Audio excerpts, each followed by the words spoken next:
300 atlete della Giorgione Pallavolo pronte a disputare la nuova stagione sportiva. Domenica al Palasport di Castelfranco la presentazione ufficiale di tutte le squadre, schierate nel campo da gioco le piccole che stanno iniziando le loro prime partite e le atlete più formate dell'Under 16 e dell'Under 18 allenate da Enrico Cremasco fino alla neopromossa in B2.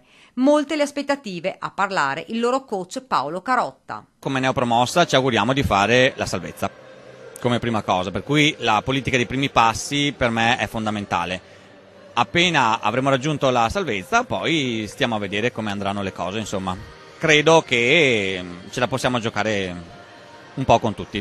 Oltre alle 300 atlete e dai rispettivi allenatori della Giorgione Pallavolo interverranno domenica alle 15:15 il sindaco di Castelfranco Stefano Marcon, l'assessore allo sport Gianluca Di Donè ed il presidente della FIPAV di Treviso Belluno Michele De Conti. Al termine della presentazione la B2 scenderà in campo contro il Cortina Express Belluno.